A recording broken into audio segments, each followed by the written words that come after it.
O direito é uma profissão super peculiar. Convida as pessoas a se envolverem em conversas desafiadoras, muitas vezes com outras partes adversárias e consideradas difíceis. Muitas vezes essas conversas envolvem disputas, mas também é claro que tem aqueles momentos que podem envolver clientes mais tranquilos, colegas, pares, parceiros, amigos. Embora certamente tenham muitos momentos que essas interações possam ocorrer sem o menor problema, tem aqueles que realmente são altamente delicados, deixando as pessoas frustradas, irritadas, desapontadas e ansiosas. Mas existem muitos métodos para a gente poder desenvolver a habilidade de comunicação. E essa comunicação que eu quero falar hoje é sobre a não violenta, sobre estar mais consciente nessas questões do seu dia a dia. Então é sobre isso que a gente vai tratar nesse vídeo, trazer esse vislumbre da comunicação não violenta, explorando alguns passos que ensinam o que fazer quando você encontra uma interação desagradável e desafiadora na sua carreira. Mas antes, deixa o seu like, assina o canal, ativa o sininho para receber a notificação dos próximos materiais. Gente, a comunicação consciente envolve cortar uma certa desordem nos nossos próprios preconceitos, julgamentos e suposições e partir para operar a partir de um lugar de maior clareza. É uma habilidade super importante ao se comunicar com os outros, porque você sabe, você aprende a separar a observação, o que uma pessoa está fazendo, dizendo, daquela avaliação inerente nossa que transforma muitas situações. É mais fácil, naturalmente, falar do que fazer, porque muitas vezes a gente acaba juntando os dois, o que pode afetar essa qualidade da conversa e esse caminho para a resolução. O grande problema é que quando a gente mistura essa observação com a avaliação, a gente acaba diminuindo a probabilidade de que a gente se comunique melhor, que os outros, que a gente escute a mensagem pretendida e também ajude os outros a escutá-la, porque fica todo mundo ali na via da crítica, de resistir àquilo que está sendo dito. Então você pode aí provavelmente lembrar de uma situação ou de uma conversa recente que tenha começado muito bem e de repente a coisa desandou completamente, você se pega naquela situação de surpresa que você nem viu de onde isso estava vindo, né? E aí a outra pessoa resiste à nossa mensagem, essa nossa negligência na avaliação acaba interferindo na nossa leitura também da mensagem da outra pessoa e aí vira uma bagunça. Então algumas situações, por exemplo, na advocacia, que um advogado faz ali uma rejeição, por exemplo, de uma contraproposta, a mensagem está clara, mas aí você vem acrescentando esses julgamentos, essas análises, essas inferências muitas vezes inúteis que acabam confundindo as coisas para todo mundo. Então, além de ter rejeitado essa contra-oferta por um motivo declarado, você acaba inferindo que ele está sendo difícil, que está tentando controlar o processo, que não está querendo se comprometer, que está aí frustrado por conta de um outro caso que ele enfrentou e por aí em diante. Então esse elemento, gente, avaliativo, que é o grande ponto aqui, muitas vezes vem escondido sob a consciência e pode se revelar um impedimento maior para uma comunicação produtiva, que é a causa sobre a qual as pessoas acabam discordando. Ter essa consciência desse elemento distingue tudo e acaba trazendo uma leitura muito mais clara da mensagem comunicada. Veja, aqui é importante ressaltar que eu não estou falando para você deixar de avaliar situações, contexto é importante na comunicação, mas é você ter a clareza de saber discernir essa diferença. E isso aí, gente, leva realmente uma inteligência completamente diferenciada para a comunicação. Mas como que a gente faz isso? Primeiro você precisa ficar super atento a essa questão dos julgamentos que entram aí na narrativa do que realmente está acontecendo, o que você fala, o que você se conta. É difícil fazer observações das pessoas, do seu comportamento, completamente livre de julgamento e crítica sobre elas ou mesmo sobre nós, né?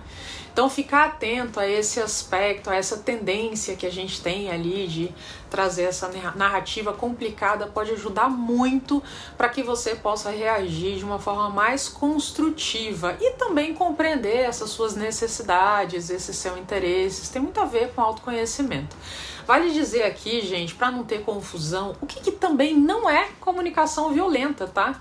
Por conta desse conceito de não violento e violência ali tá semanticamente relacionado à palavra agressão, é muito comum que tenha algumas ideias pré-estabelecidas acerca desse termo. Então, algumas coisas que não representam comunicação violenta é você se controlar na hora de falar ou falar de uma forma comedida. Comunicação violenta não é isso. Alteração no tom de voz ou no seu vocabulário também não é sobre isso. Sobre parar de utilizar palavras de baixo calão não é sobre isso. Sobre evitar conflitos, um conjunto de termos técnicos aí.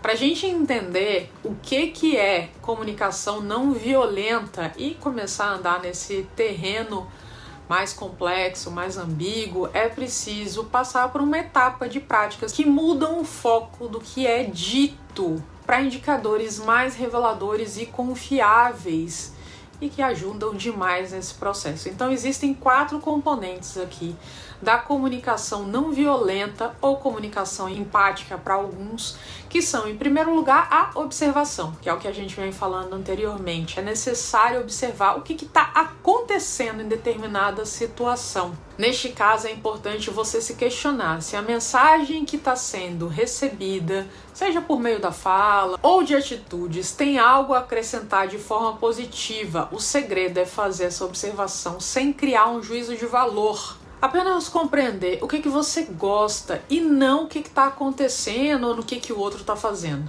tá? O segundo ponto é compreender o sentimento. Depois que essa mensagem é transmitida, qual é o sentimento que essa situação vem te despertando?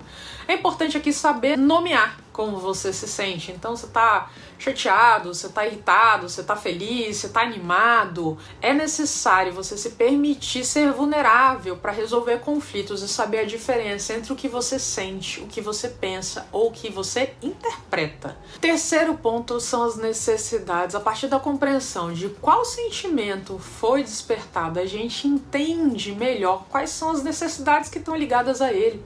Quando uma pessoa expressa a sua necessidade, há uma possibilidade maior de que isso seja atendido, que a consciência desses 3 componentes venham de uma análise pessoal clara e honesta e possa ser de fato escutado pelo outro. E o quarto pedido, por meio de uma solicitação específica ligada a ações concretas, é possível deixar claro o que você quer da outra pessoa e recomenda-se aqui usar uma linguagem positiva em forma de afirmação para fazer o pedido e evita, nesse caso, frases abstratas, achando que o outro vai ter uma clareza disso, frases vagas, frases ambíguas. Então, um exemplo de uma comunicação não violenta no trabalho, imagina que você está ali conversando com uma pessoa e ela dá sempre umas fisgadinhas em você que te deixam completamente incomodado, irritado. Então você pode falar, olha, quando você dá essas fisgadas, essas indiretas e tudo mais, é observação. Eu me sinto incomodado, em certas situações até desrespeitado, porque pode estar na frente das pessoas, né? Esse é o seu sentimento. Eu preciso estar num ambiente que as pessoas possam se comunicar de uma forma mais clara, de uma forma transparente, sem essa coisa meio envesada na comunicação. Então ali você está falando dessa sua necessidade. Você poderia se comunicar de uma forma mais clara comigo quando você tiver numa situação que você também estiver incomodado e te faz, né, dar essas alfinetadas para que a gente possa resolver isso de uma forma mais tranquila. Esse é o pedido. Quando você adota esse tipo de comunicação, você está passando por essas fases da comunicação não violenta, deixando essa clareza. E veja, gente, dada uma prática aí bem comum do direito, adversária e tudo mais, muitas vezes as palavras se transformam aí em espadas, em hostilidade, tudo isso acaba tomando conta e justamente essas lições da comunicação não violenta podem te economizar tempo, dinheiro, sofrimento e ajudar a construir relacionamentos mais colaborativos e de apoio. Então, da próxima vez que você se irritar no meio de uma conversa, é importante você se observar para olhar essa avaliação dessa situação que você está trazendo para o momento. Você pode se surpreender aí como isso muda a tua visão da situação, abre portas aí para um diálogo muito mais frutífero e satisfatório, e é algo que você vai desenvolvendo com o passar do tempo. Me conta, você é a favor dessa comunicação não violenta na sua advocacia? Você tem adotado esse tipo de atuação no seu dia a dia? Como é que você vê tudo isso? Vai ser super bacana escutar aqui vocês sobre esse tema que é tão fundamental e faz toda a diferença aí para os nossos resultados. Muito obrigada e até a próxima!